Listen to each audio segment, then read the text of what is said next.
निरोगी आरोग्यासाठी अतिशय उपयुक्त उपाय 16। नंबर 1, संत्री मोसंबीचा रस पिल्याने रक्ताभिसरण सुरळीत होते, तसेच शरीरातील विषारी घटक बाहेर पडतात।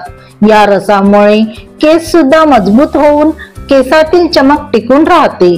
नंबर 2, रात्रीच्या जेवणात दही खाऊ नये, छातीमध्ये कफ तयार होतो। नंबर 3, आहारात हिरव्या पालेभाज्या दररोज खाव्यात, यामुळे एनिमिया सारखा रोग होत नाही। नंबर 4, दही ताकामध्ये पांढऱ्या मिठाऐवजी काळे मीठ वापरावे, यामुळे त्वचेचे रोग होत नाही।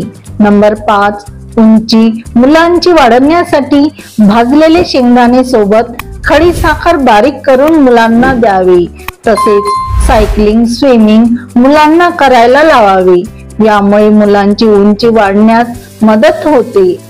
नंबर 6, या दिवसात टोमॅटोचे सूप अवश्य प्यावे, उष्णतेमुळे त्वचेचे आजार यामुळे कमी होतात। नंबर 7, सांधेदुखीमध्ये पाण्यातून सकाळी 1 टीस्पून तीळ तेल घालून प्यावे, यामुळे सांधेदुखीमध्ये खूप आराम होतो।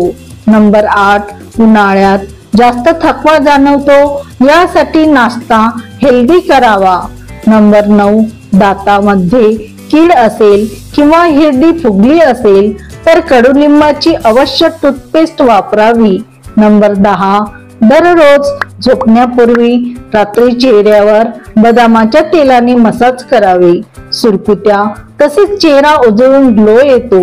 नंबर 11, शरीरातील उष्णता घालवण्यासाठी कडुलिंबाच्या पानाचा रस अर्धा कप 2-3 दिवस सारखा प्यावे।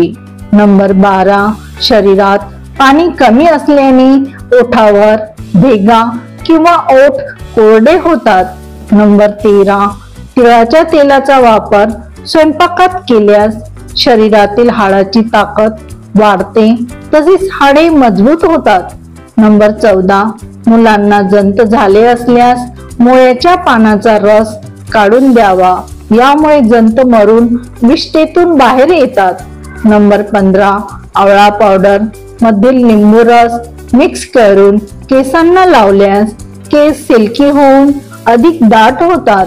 नंबर 16, उन्हाळ्यात चेहऱ्यावर पिंपल्स आले असतील तर ग्रीन टीचे पाणी चेहऱ्याला लावू शकता, यामुळे पिंपल्सची खाज कमी होते।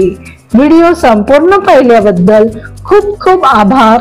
व्हिडिओतील टिप्स माहिती आवडल्यास प्लीज व्हिडिओला लाईक करा, तसेच चॅनलवरती नवीन असल्यास आपल्या मीनाताई किचन या चॅनलला नक्की सबस्क्राईब करा, सोबतचे बेल आयकॉन ही प्रेस करा, जेणेकरून व्हिडिओचे नोटिफिकेशन प्रथम तुम्हालाच मिळतील। धन्यवाद।